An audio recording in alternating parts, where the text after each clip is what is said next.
Hey Ho, Stars und Sternchen, was geht? Willkommen zurück zu einem weiteren Teil Tanky Online. Natürlich, wie soll das anders sein, auf meinem wunderschönen großen Account mit Railgun und mit Hornet. Doch bevor wir in eine Schlacht reingehen, meine kurze Frage an euch, also lasst sehr gerne einen Kommentar da. Unter welchen Umständen schaut euch diese Videos eigentlich dann lieber an? Muss es ein bestimmtes Thema sein, jetzt Tanky Online, oder quatsche ich einfach das, was mir gerade so in den Sinn kommt? Gefällt euch das? Ja, guckt ihr die Videos sowieso nur, wenn ihr gerade kocht? Ich würde es gerne wissen, weil manche, ja, kommen besser an, andere kommen schlechter an. Ich frage mich halt dann auch so, muss ich über Tanky reden? Kann ich halt über irgendwas reden, was mir gerade gefällt oder sowas, ne? Aber jedenfalls, das würde mich sehr interessieren. Und dann ein Kommentar, den ich wirklich nachvollziehen kann, und darüber möchte ich reden, jetzt ganz kurz, weil mich das auch tierisch aufregt. Und schon seit Ewigkeiten aufregt, und ich habe schon vor Ewigkeiten gesagt, und ich verstehe nicht, warum sich da einfach nichts ändert. Jedenfalls, eine Person hat sich gewundert, warum die Schadensverstärker bei ihm deutlich drastischer abnehmen oder deutlich mehr verbraucht werden, als man eigentlich benutzt. Gut, wenn man es weiß, ja, dann ist natürlich die Drohne daran schuld. Ja, in dem Fall Boosterdrohne. Und woher weiß man das? Indem man halt beispielsweise hier auf die Drohne geht, dann auf mehr erfahren und sich dann den Infotext durchliest. Die Drohne verbraucht zusätzliche Einheiten der Versorgung Schadensverstärker. Jetzt aber die Frage, wie viel denn? 1, 2, 3, nein, ganze 4. Zusätzlich. Das heißt, man verbraucht also 5. Das gleiche natürlich auch bei Verteidigerdrohne. Ich meine mal, hier sind ja Sachen aufgeführt. Ja, die Nachladezeit, wie viel, um wie viel Prozent ja, die einzelnen Versorgungsgegenstände verstärkt werden und so. Aber hier ist nicht aufgeführt, wie viele zusätzliche Einheiten werden dann verbraucht. Ja. Und so ist das halt nicht offensichtlich. Und das, also als damals die Drohnen rauskamen, habe ich mich ja auch zuerst gewundert, warum verbrauche ich denn auf einmal so viel?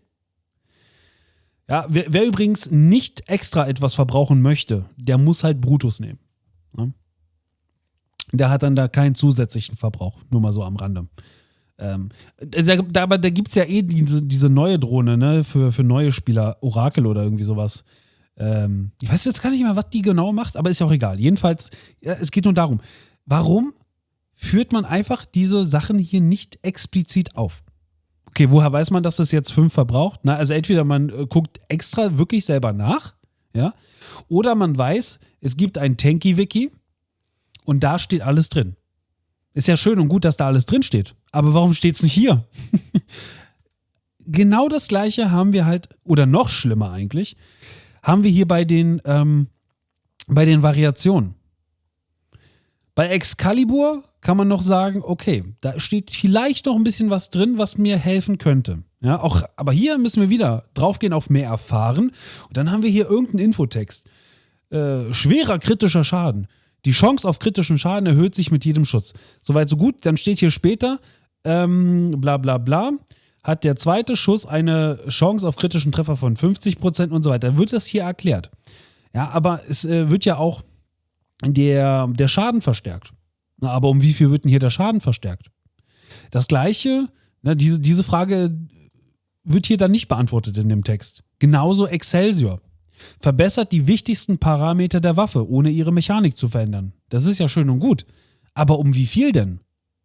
Also wie viel Schaden mache ich denn jetzt zusätzlich? 10%, 20%, 30%? Auch hier wieder muss ich jetzt ins Tanky-Wiki gehen, auf die Waffen, meine Waffe auswählen, ja, und dann gucken, aha, Excelsior, okay, macht Schaden plus 30%, sowas, ne? Oder hier, Autokanone, wenn wir schon mal dabei sind. Schaden, Nachladezeit, Rückstoß und Stoßkraft der Waffe sind verringert. Ist eine nette Info. Aber um wie viel denn? Ja, wenn meine Nachladezeit verringert wird, um beispielsweise die Hälfte, und ich mache dafür 25% weniger Schaden, ist es halt eine andere Basis, als wenn ich halt minus 50% Schaden mache und die Nachladezeit ist verringert um 20% oder so. Ja? Die Sache ist, es ist halt hier einfach nicht offensichtlich. Und es wäre schön, wenn es offensichtlich wäre. Weil dann kann ich halt direkt sagen, lohnt sich das für mich oder nicht? Und nicht, das klingt ja interessant, also gucke ich erst ins Tanky-Wiki, ja, um zu schauen, ob sich das denn tatsächlich lohnt. Darauf habe ich aber keine Lust bei jeder Variation. Und ich merke mir das ja nicht. Ich hab doch keine Ahnung, um wie viel Prozent der Schaden reduziert ist. Oder die Nachladezeit hier bei Autokanone. Ich weiß nur, der Schaden ist reduziert und ich schieße halt schneller. Die Frage ist, lohnt sich das für mich? Also in Zahlen gemessen. Ja. Warum? Warum kann man nicht... Ich meine, man hat hier genug Platz. Neben oder unter dieser Variation, dieser Infotext, den ihr hier an der linken Seite seht, da ist doch genug leerer Platz da, um mal ganz kurz das aufzuführen. Und selbst wenn der Platz da fehlt, dann macht man den einfach dann dahin. Ist das so schwierig? Ist das wirklich so schwierig? Ich verstehe es einfach nicht. Mann. Und ja, und dieser Kommentar hat mir halt einfach gezeigt, so, das ist halt irgendwie doch bei einigen Leuten ein Thema. Vor allem, wenn man halt, ist ja egal, ob du jetzt neu anfängst, ob du nach einer langen Zeit reinkommst oder ob du schon lange spielst und dich eigentlich dann fragst, ja, warum zum Beispiel deine Versorgungsgegenstände auf einmal viel schneller verbraucht werden. Und ich finde, dass das halt einfach alles so versteckt ist.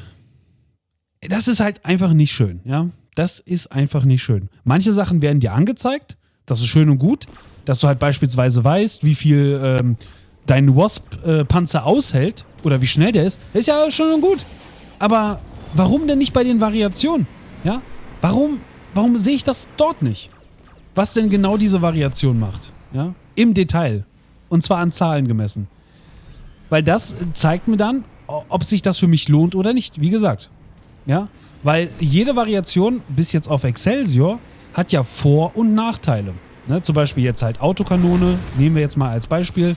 Ja, da machst du halt weniger Schaden, du schießt aber auch deutlich schneller. Jetzt ist halt die Frage, lohnt sich das für dich? Möchtest du weniger Schaden machen, dafür aber mehr Schüsse absetzen?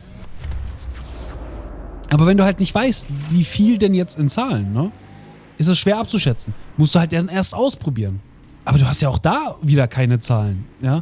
Du siehst das dann halt irgendwie ein bisschen so am Schaden, musst halt erstmal gucken, was machst du mit, was machst du ohne, ja. Und warum nicht einfach explizit hinschreiben? Dann weiß man das doch. Wenn du ein Drittel mehr Schaden machst, ne, dann kannst du das deutlich besser einschätzen, als du machst mehr Schaden.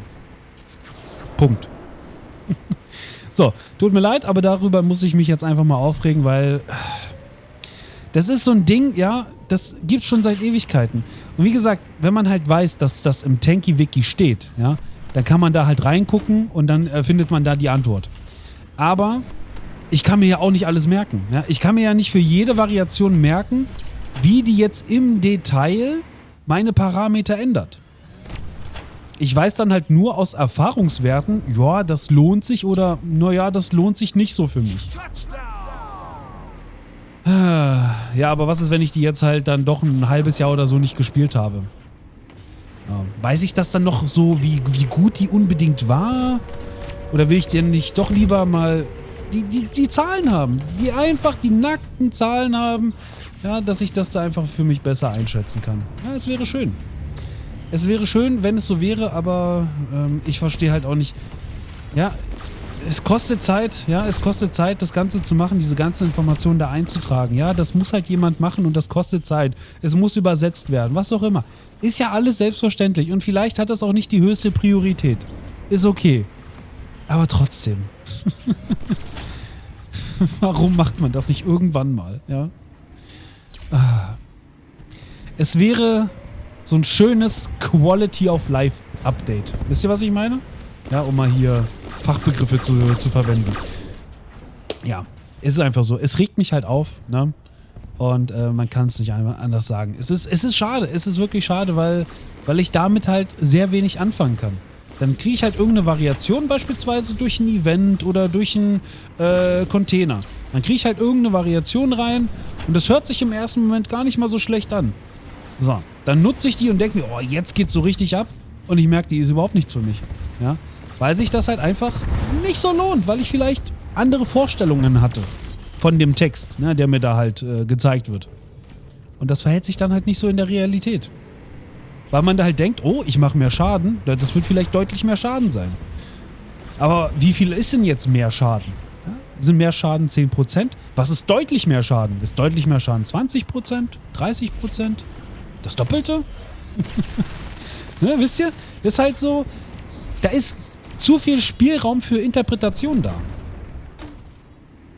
Und das sollte nicht sein. Ja, das sollte eigentlich nicht sein. Gut, das dazu. Ja, und ich nehme es halt auch keinem übel oder, also, ihr seht ja, ich reg mich ja selber darüber auf. Und deswegen, wenn Leute das halt nicht wissen, wo es Informationen gibt, dann, also tut mir leid, aber das ist ja nicht deren Schuld, ja. Das ist ja nicht die Schuld der Spieler, dass die nicht wissen, dass sie ins Tanky-Wiki gucken müssen. Also wie viele Leute wissen überhaupt, dass es ein Tanky-Wiki gibt? Und dass man dort alles findet. Und da muss man ja trotzdem die Informationen suchen. Und manche Sachen sind halt nun mal verschachtelt. Ja? Beispielsweise, in der letzten Zeit habe ich immer mal wieder die Frage bekommen, ich habe jetzt wieder angefangen, aber irgendwie mein Account existiert nicht. So. Okay, ich weiß ja halt, zum Glück, danke auch durch euch, ja, dass halt die Accounts ja irgendwann mal umbenannt wurden und ein gewisses Muster haben, ja, wo ja dann der Name des Spielers halt nochmal geändert wird.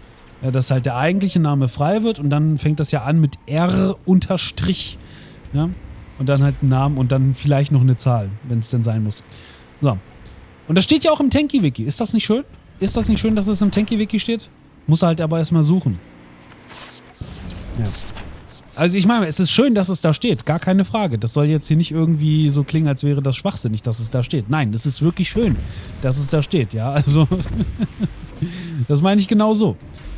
Nur, solche Sachen kannst du halt natürlich schlecht jetzt ins Spiel packen. Aber warum denn nicht sowas, ja? Warum denn nicht sowas wie die ganzen Variationen? Wie diese Informationen mit den zusätzlichen Einheiten, die verbraucht werden bei den Drohnen.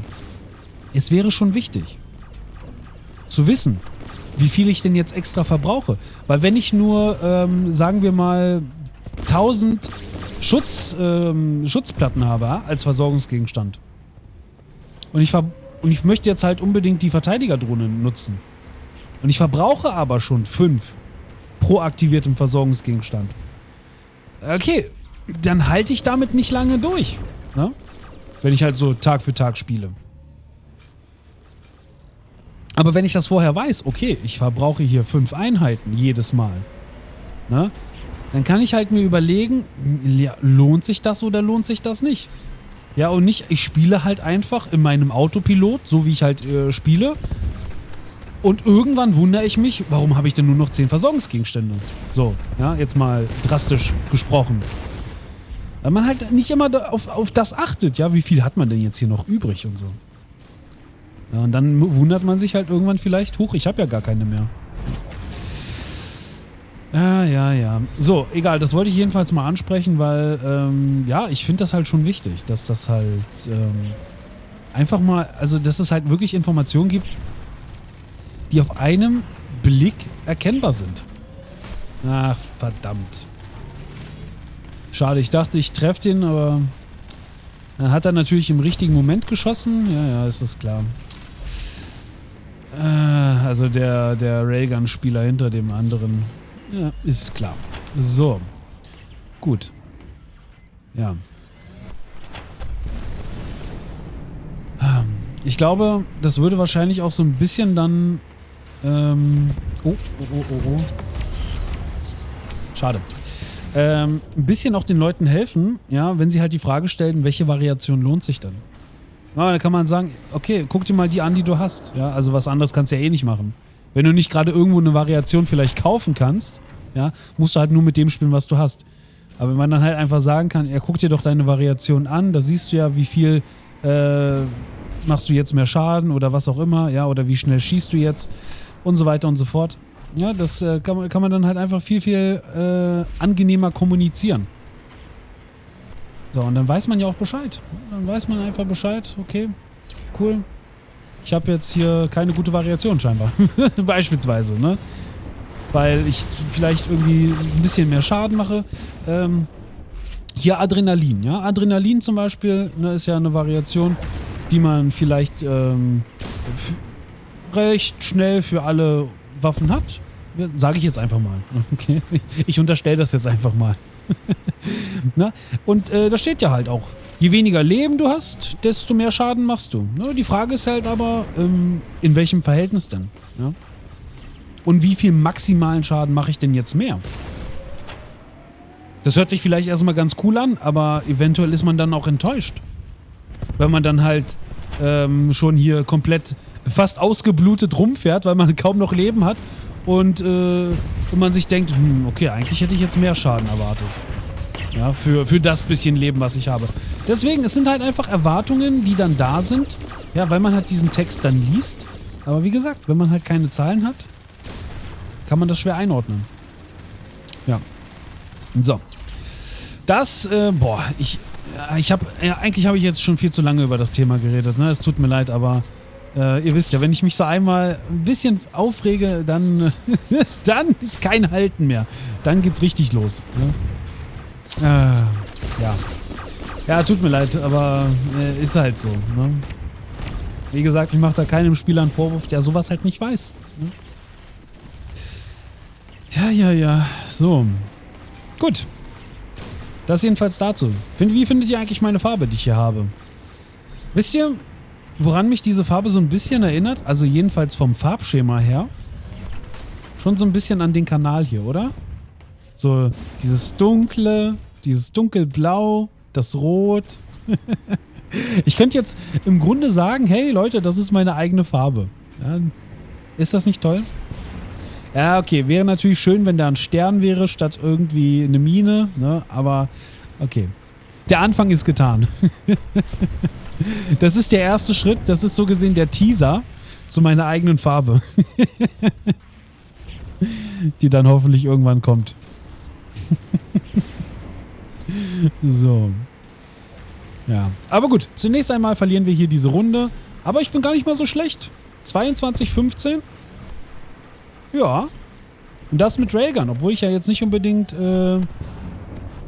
das als meine Lieblingswaffe unbedingt bezeichnen würde. Schade.